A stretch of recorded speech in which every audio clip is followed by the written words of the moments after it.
Vamos lá então, pessoal, para a última parte de citoesqueleto. Agora é a vez da actina, ou microfilamentos, né? Filamentos de actina ou microfilamentos. Ele está relacionado tanto à forma que a célula possui quanto ao movimento da célula, né?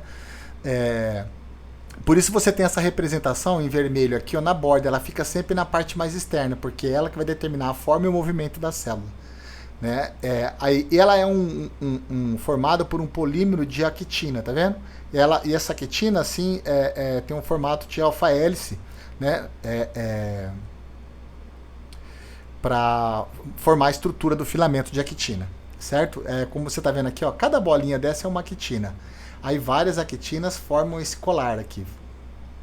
Esse é o que a gente entende como filamento de actina ou microfilamento.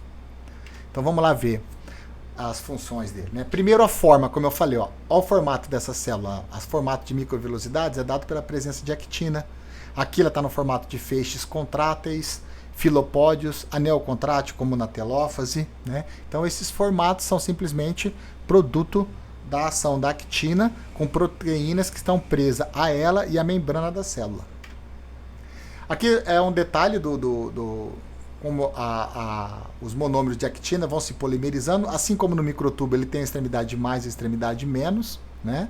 E também, assim como no microtúbulo, é com fosforilação, né? Aqui está fosforilado, aqui está desfosforilado. Aqui é uma foto dele, né? E aqui estão representando as interações com outras proteínas que se prendem aqui a ele. Aqui está mostrando, ó, quando você coloca ATP, ele vai aumentando a extremidade mais. Quando o ATP é desfosforilado em ADP mais fosfato inorgânico, eles se desprendem. Aqui ele está comparando a polimerização e despolimerização do microtúbulo e da actina, tá vendo? Ó? A actina pegou ATP e vai formando. Hidrolisou o ATP, ele solta. Então, se isso aqui continuar formando, isso aqui continuar degradando na mesma velocidade, o filamento fica do mesmo tamanho, embora cada monômero vai passar aqui por dentro dele e vai sair, mas ele fica do mesmo tamanho. O que faz ele crescer ou diminuir é a diferença de taxa aqui, né? A mesma coisa acontece aqui no caso da tubulina, né? Lá do microtúbulo. Quando você tem ATP, ele vai formando, quando perde ATP, ele vai perdendo, né? No caso da tubulina, ele pode perder na extremidade mais. Aqui não, que ele só perde na menos. No caso do microtúbulo, né? Aqui são substâncias que vão também bloquear a polimerização, né? Desse polímero de actina, né? Do filamento de actina. Então, ele vai interagir, né? Com o processo de polimerização. Por exemplo, a foloidina, né, ela liga-se ao filamento e torna ele mais estável, né? Ele vai permanecer do mesmo tamanho, não vai nem aumentar nem diminuir. Já essa aqui, a citocalasina, né, ela promove o capeamento das extremidades mais do filamento. E aí, o que acontece? Se ela impede, né, que a polimerização aconteça na extremidade mais. E esse aqui, a latrunculina, né, ela impede o crescimento na extremidade menos. Então, aqui no mais, aqui no menos, aqui mantém ele do mesmo tamanho. Aqui nesse exemplo, você tem aqui os filamentos de actina. A actina, durante o processo de polimerização dela, ela se relaciona com proteínas que a gente chama de proteínas de nucleação. Essas proteínas de nucleação é que vão definir o formato do citoesqueleto. Veja, você tem esse tipo de proteína, você forma rede. Você tem esse aqui, você forma outros tipos de organização em feixes paralelos, tá vendo? Aqui outra organização, aqui outra organização. Então, como esse citoesqueleto vai tomar forma, vai depender da proteína com que a actina vai se associar. Aqui ele está mostrando como que a actina faz o movimento, né? Os movimentos, por exemplo, na ameba ou mesmo em células do nosso organismo que se locomovem por diapedese, né? Como neutrófilo, como macrófago, né? O que acontece? Ele vai projetando aqui, ó, vai projetando a membrana pelo movimento de polimerização da actina. E aqui a retração é por interação da actina com a miosina, que promove a contração e vai recuperando, e ele vai empurrando para frente aqui. Então, esse aqui movimento é dado pela Aqui, à medida que ela vai polimerizando, né, ela que está na forma sem polimerizar vai se deslocando para onde ela precisa ser utilizada para provocar a polimerização. E tem um processo, além da polimerização, tem um processo de adesão com integrinas, que são proteínas que se ligam à quitina, são proteínas transmembranas, né? Que se ligam à quitina, ficam ativas e se prendem aqui ao substrato. Aqui está mostrando esse movimento, aqui um filopódio, aqui um lamelopódio, né? O filopódio só um fiozinho, o lamelopódio é uma lamela, né? E esses movimentos do filopódio e do lamelopódio, né? Isso acontece por polimerização da actina. Aqui está mostrando a fotomicrografia, mostrando como é que ela vai se polimerizando, né? E aqui uma representação, tá vendo? Ela vai polimerizando e vai empurrando a membrana aqui.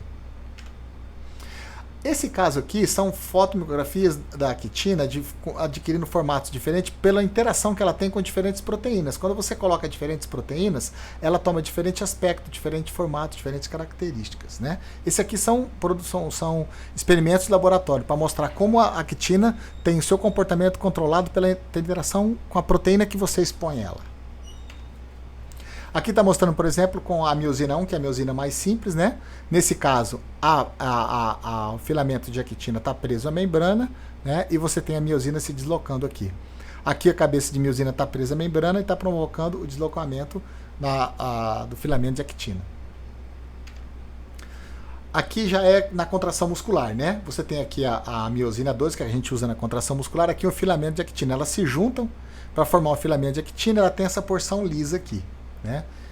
Aqui já é uma interação da miosina 2 com a actina, mas aqui é um formato diferente do que a gente vê na estrutura muscular esquelética, né?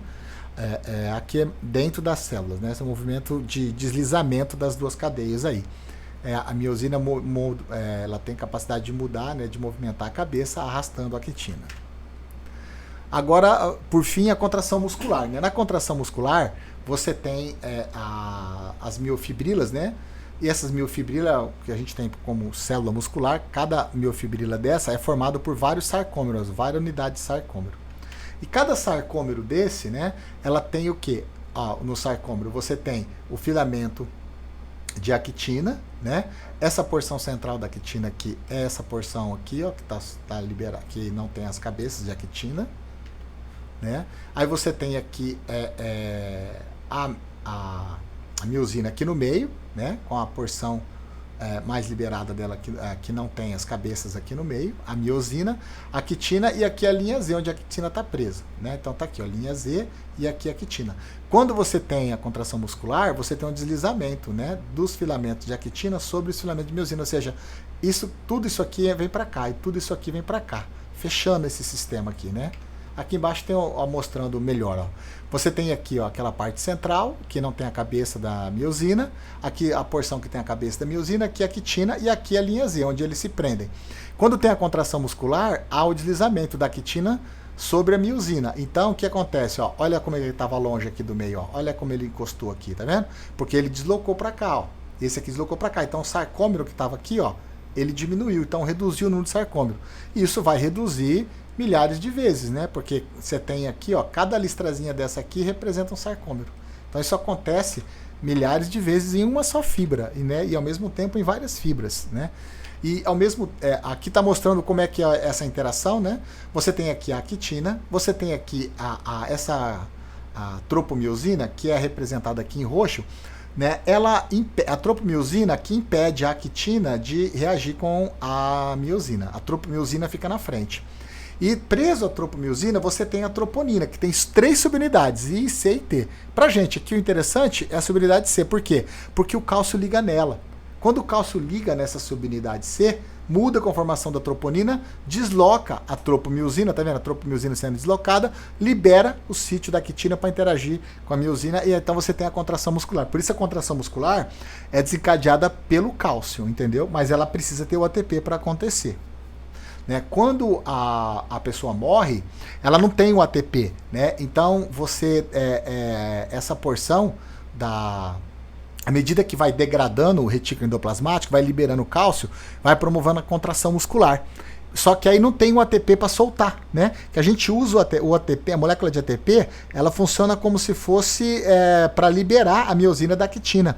E o cálcio, né, é que desloca uma proteína e que permite ela contrair, né? Então, o que acontece? É como se o cálcio, um sinônimo assim, como se você tivesse, por exemplo, um arco e flecha. Imagina que o ATP é o que você usa para esticar a flecha no arco. Aí o arco e flecha fica armado, né? E o que seria o cálcio? O cálcio é quando você solta, né, a linha e a flecha é empurrada pela linha, né, no arco, pela linha do arco, né? E aí você tem o disparo da flecha, que seria aqui a contração muscular.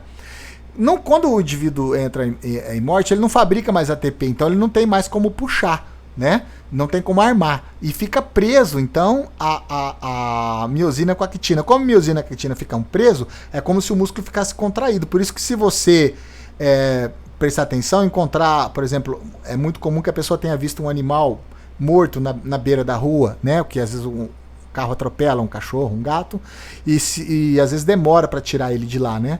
E se você prestar atenção, depois de um dia ele está completamente rígido, com as perninhas toda esticada, né? Por que ele fica rígido, né? Ou um cadáver, né, de uma pessoa, de qualquer organismo, que fique muito tempo exposto, antes dele decompor, ele fica totalmente rígido, porque primeiro vai decompor os retículos endoplasmáticos, vai liberar o cálcio, vai provocar o chamado rigor mortis, né? Esse rigor mortis é tão forte que muitas vezes para a pessoa caber no caixão tem que quebrar o braço dela, quebrar o membro, para que ela consiga ser colocada no caixão por conta desse rigor mortis, né? Às vezes você acha uma pessoa num acidente, né, e ela teve o rigor mortis com o braço dobrado, para você desdobrar o braço você tem que quebrar às vezes, dependendo do caso, tão forte que é esse rigor mortis, né?